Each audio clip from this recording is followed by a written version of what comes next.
Hey, good morning to you on this Monday. We back to the BRICKEY Sports Show. On this Monday, weather out there is warm. However, it's supposed to be dropping and getting pretty cold. So it's going to be quite interesting as we move forth in this weather watch. Man, just some incredible football over the weekend.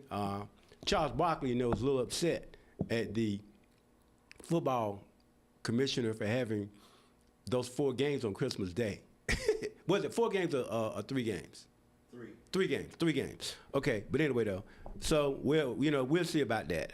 He may have a point about that though, because typically we typically have one football game in the past, and then it's NBA. Yeah. I think that's typically how it works. But he may have a point there. Let's run down the scores for you again. Okay. So Cowboys 30, Commanders 23. That was on Christmas Day. Also on Christmas Day, the Vikings over the Lions 23-10. Christmas Day also, the Broncos 13 over the Chiefs. And then we go to Saturday. That would be Saturday. The Texans over the Chargers 2016. The Ravens over the Packers 41-24. Seahawks over the Panthers 27-10. Patriots over the Jets on yesterday 42-10. The Dolphins over the Buccaneers 20-17. I didn't see that coming. Jacksonville Jaguars 23-17 over the Colts. I did kind of see that. The Saints over the Titans 34-26. No surprises there. The Browns over the Steelers 13-6. And the Bengals 37-14 over the Cardinals. Giants 34-10 over the Raiders. Eagles the 13-12 over the Bills. And the 49ers 42-38 over the Bears. But anyway, that's the rundown there. Producing today, the Reverend Paul Matthews, and on the line we have DL. Good morning, DL. Hey, good morning, Troy.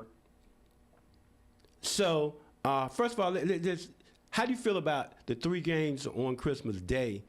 Does Charles Barkley have? Is he right about that?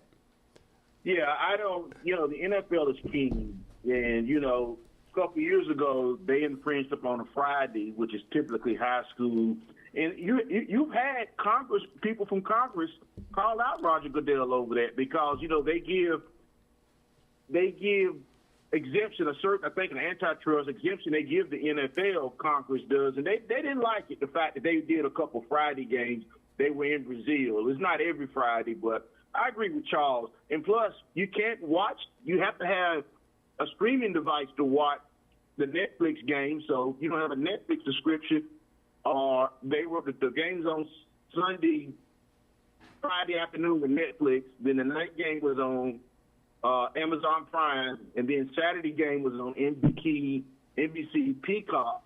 So you have to have these streaming platforms to watch these games. Now, however, if your team, you get to watch it in your home market, though. For instance, Green Bay, you get to watch the game on the local affiliate, and then for Baltimore, you get to watch the game on a local affiliate. You don't have to have a streaming platform. That's one thing they have to do by law. But yeah, I agree with Charles. I never seen Peacock before, and I'm just saying is that I'm not going to be paying for all of these different things to watch the games. You know what I mean? So you're going to have it where I'm going to have to be paying for 3, 4, 5 different places just to watch the games. Now, I have Red Zone. I do pay for that. I don't know if you guys have that, but, Red Zone, I was introduced to that by Wes and Sandy. And, Red Zone has all the games on at the same time. So, like last week, there was 7 games on, and you're actually watching 7 games at one time. They just skipping from game to game. Every time somebody gets in the Red Zone or something exciting is happening with that particular game, then they switch you to that. Yeah. Yeah. But anyway, that's my take on it. I think it's really, the NFL. It's all about money. It's all about trying to get more, and the collaborations with the different networks, whether it's Netflix or Amazon Prime or Peacock. ESPN. Yeah, ESPN. So It's too many though, bro. Come on, that's ridiculous. I mean, look, It ain't just about money. Come on, Reverend Paul. This is about greed now, isn't it? They making a lot of money anyway, man. They making money hand over fist. Yeah, already. Yeah, I mean, so and because it brings all in the revenue. You got fans who wear the jerseys, who get the tickets. The network saw an opportunity because growing up it was NBC, CBS. ABC, right. And then ABC had the Monday night, but then after the contract ended, other people started putting in higher bids, and so now they just kind of exploited it. I think if you're an NFL fan, if you're just a straight NFL fan, then I think it's great. But if you're someone that that likes the NBA and you're kind of in a toss up, at the end of the day, it's about the almighty dollar, really. So. Well, because you probably got a situation where people are spending over $100 per household a month just to watch sports. Yeah. And I say more power to them, but that won't happen. That won't be happening with Brother Troy. Well, they shouldn't. It's too many streaming platforms out here to get you a good deal to be paying that much. Yeah. But I'm saying, but see, deal. I'm saying, if they had everything on one platform, you'd be kind of okay. But what happens is you can't get everything on one platform, though. Because see, I'll be honest with you, I think one decision for me to start download or streaming Amazon was the Thursday night games, because all the Thursday night games are on Amazon Prime. Yeah. Right. Yeah. So, but I'm saying, I mean, whatever, it just they're getting crazy with it now. Yeah. So I may have just start reading about the games and not watching. But look, Netflix, got into more of the sports when they started covering some of the boxing matches. So so Netflix is seeing a great opportunity and they're taking advantage of it. So, it is what it is, as they say. Right. But I'm with you. That makes sense. But I got the point there. Okay, look, enough of me ranting. There's so much about that, but I think it's worth mentioning that though. Like I said, Charles Barkley was talking about that, and I believe old Charles had a good read on that for that one. But those were the games though. So I did terrible this week. So I guess I'll do well just to get 50%. Thus far, the person that's done the best is Wes Cookman. He got 12 wins, and so he's 4 ahead of me. I was tied with him, so I guess he'll be ahead of me now. Wow. If I don't do something next week, he's going to beat me out pretty bad. Man, it's hard to pick this stuff. Yeah. Okay, let's talk about some of the big ones that I saw. Okay, you have Buffalo plays terrible. Who could have predicted that they would play that bad and that Josh Allen would be that messed up? Now, that turnover, I believe, is what really cost them when he ran back, he lost the ball, and then they scored on that. Okay, so I think that shifted the momentum of that game with Philadelphia doing that. But, he has an opportunity they could tie it up, but you go for 2. You've been playing sorry all day long. What would make you think that you could do 2? I'm not a coach. I wish Coach BRICKEY was here because I'm trying to get in the mind of these folk here, make it make sense. Reverend Paul, now you're the closest thing we have to somebody that's a coach now that's played. But make it make sense, bro. Well, I mean, and I think each coach, they run the risk of making that decision or whether or not tying, going to overtime, or going for two for the win, and so it was a risky call, bad pass, and you have to live with it. But I want to say hats off to Coach Brickey celebrating the birthday today. So that's why he's not hanging out with us for the Coach Brickey Sports.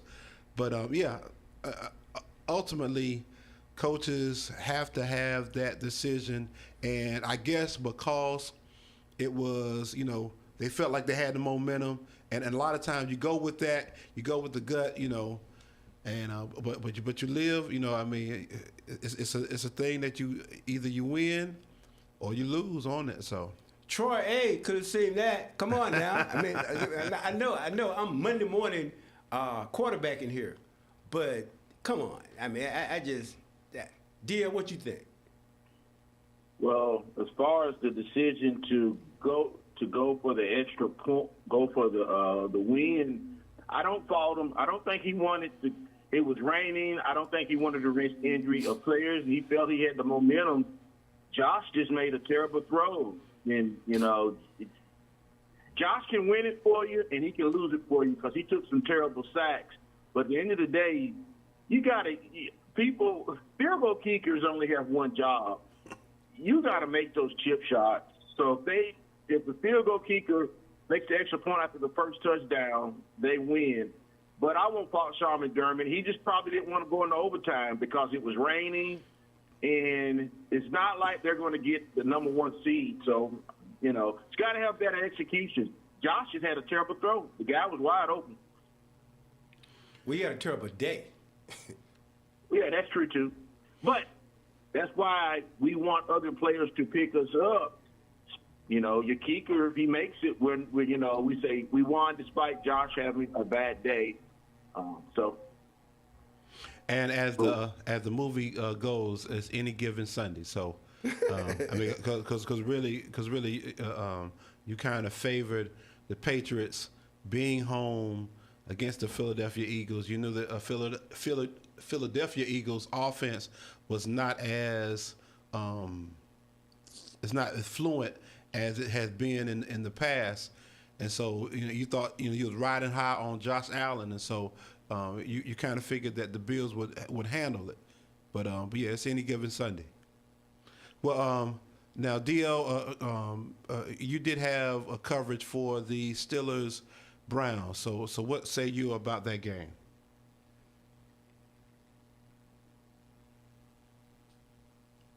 Hey, Dio. It was a terrible game from the Steelers standpoint because you had the opportunity to wrap up the division and rest some of your players.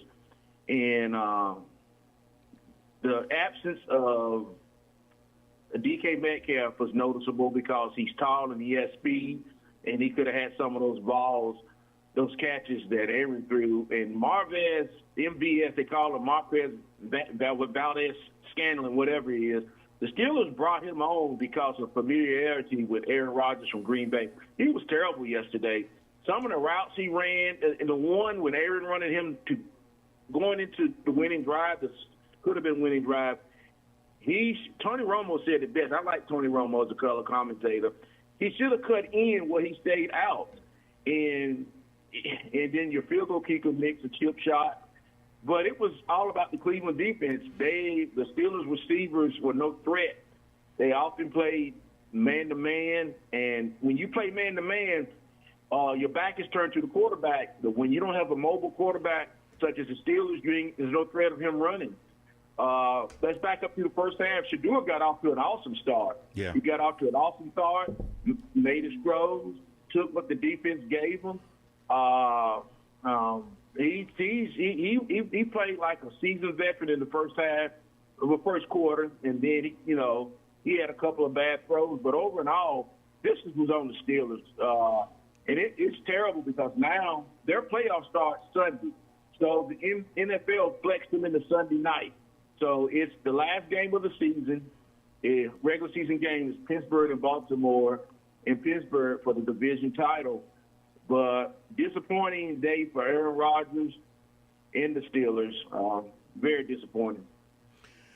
Yeah, I totally agree. Steelers had the opportunity to go ahead lock things up with the win, and even though they were, on enemy's territory, I mean, they still had the the ability, but they didn't follow through.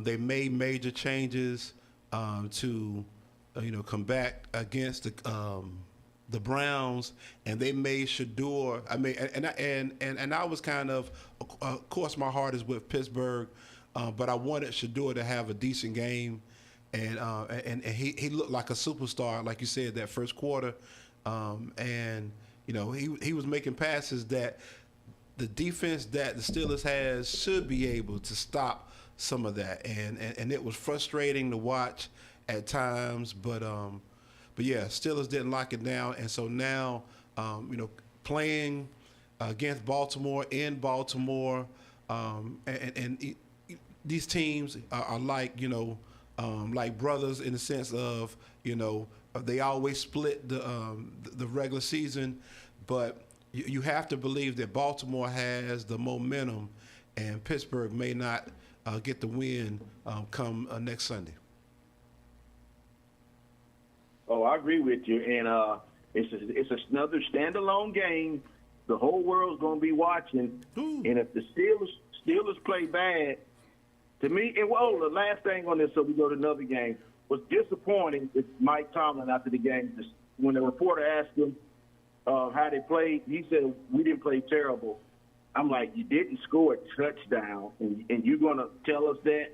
I couldn't believe that. That's a slap in the face. But that's also a coach who knows his owner's not going to fire him because, to me, let's be serious. The Steelers played terrible. And for him to say that, that's I don't know, man. Yeah, and I mean, I guess the concern now is the mindset of the players, the team, where they are.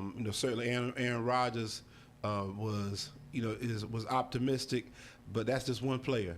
But what's the mindset? And oftentimes, you want the coach.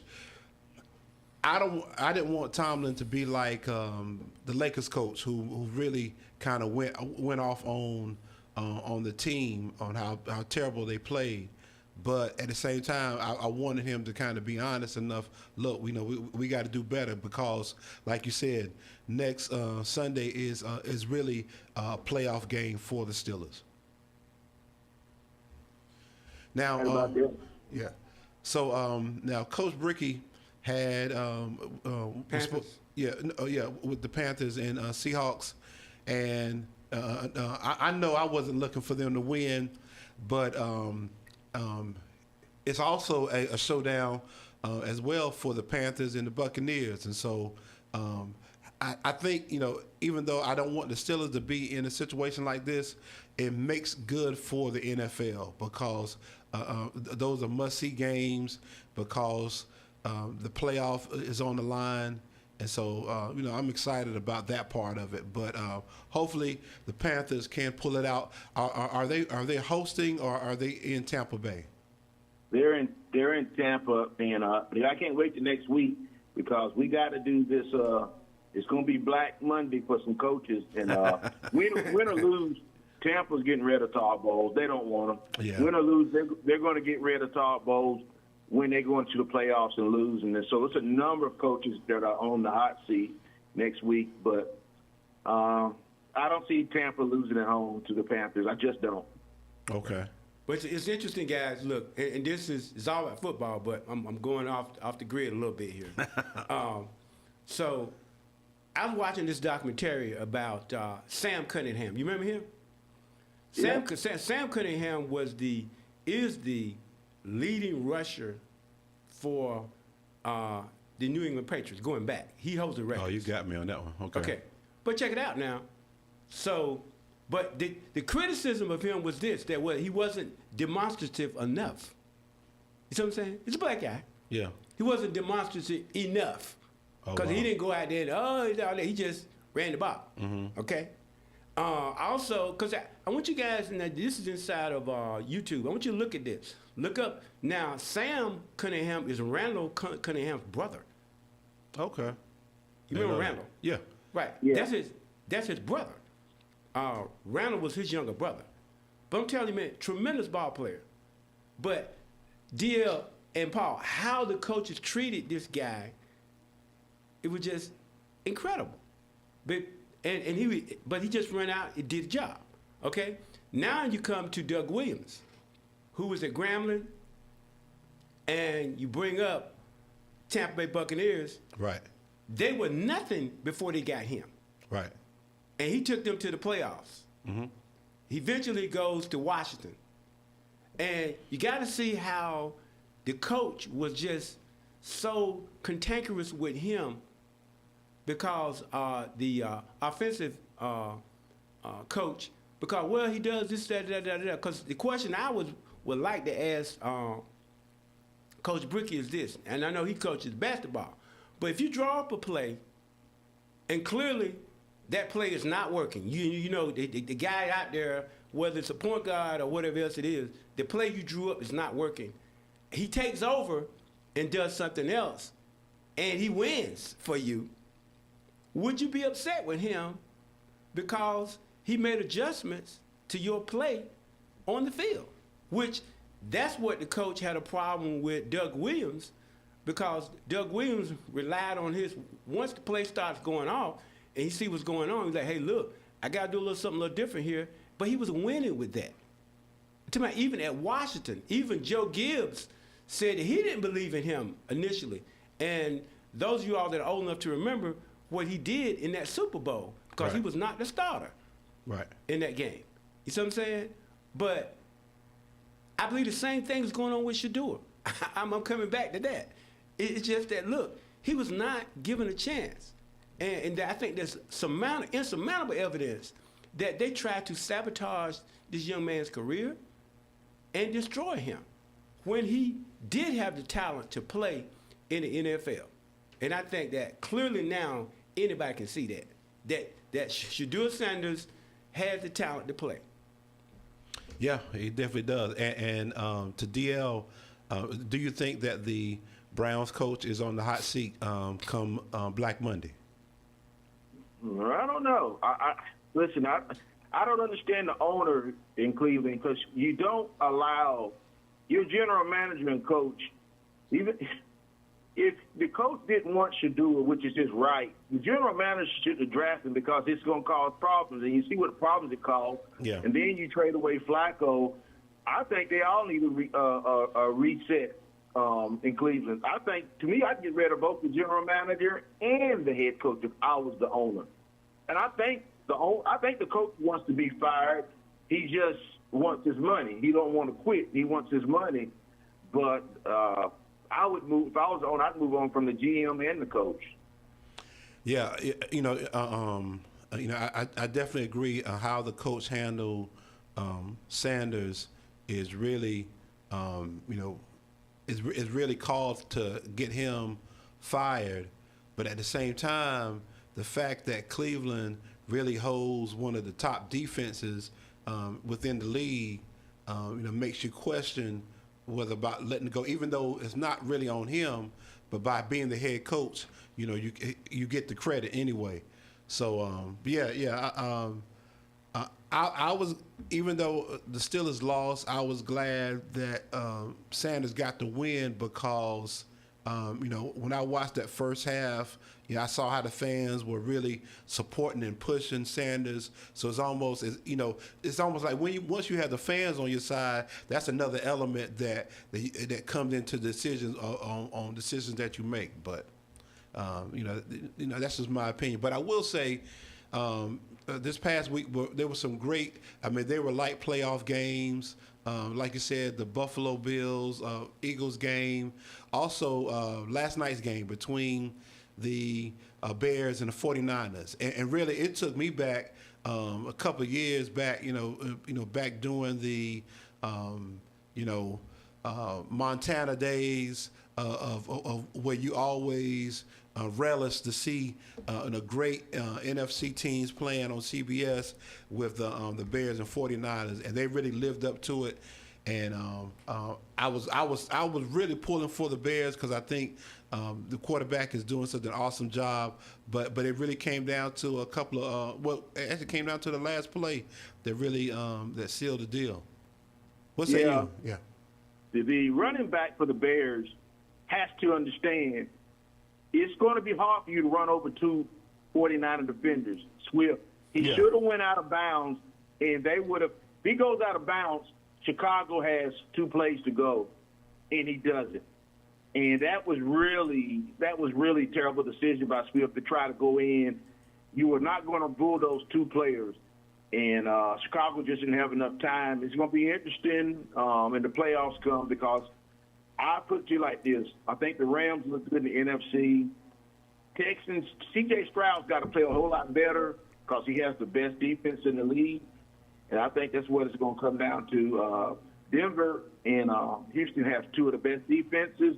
So it's going to come down to quarterback play if those 2 play each other. Well, that's what you have tonight. So we got about 3.5 minutes left here. So the Rams and the Falcons, the Rams have a record of 11-4. The Falcons have a record of 6-9. But we've come to see that that doesn't mean anything. Yeah. Troy, Atlanta's not beating Atlanta. And I will take you a call somewhere, restaurant of your choice, if Atlanta beats the Rams. Not going to happen. Well, you know what? I don't believe they will either. But I tell you what, I'm going to remember that restaurant thing. And, yes, sir. So yes, sir. Look, that's a restaurant in Fayetteville, correct? Yeah. Okay, okay. I hear you. Okay, well, look. And you might need to get your plastic or your cash ready. I'm trying to tell you, it's hard to see, brother. I don't know. But look, I won't hit you too hard though. It'll be something. I mean, I talked to Reverend Paul. We'll see what we come up with. Oh yeah. Look, Brother Paul, I'm making plans this way. I want to yes, eat sir. already. Yes, sir. I'm already getting hungry. Me too. That's it. But yeah, I'm going with the Rams too. I'm going with the Rams, yeah. but yeah, and if Coach Brickey was here, he wanted to know who's playing home. Yeah, right. And then he would automatically probably go with the Falcons. The Falcons, right? I'm saying right, exactly. But that's man. But you know, this is it. But you know, look, I got something right quick that I want to play for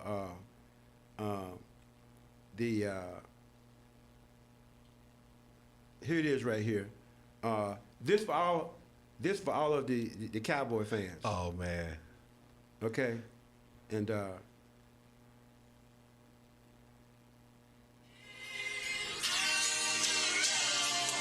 That's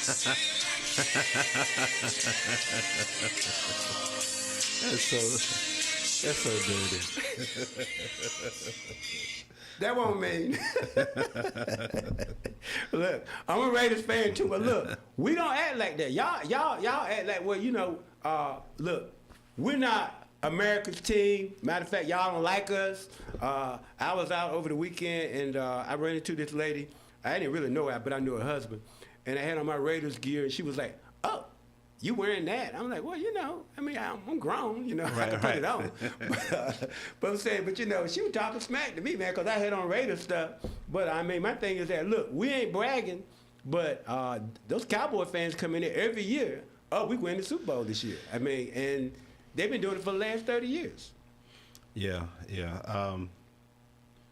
Now, Dallas did win.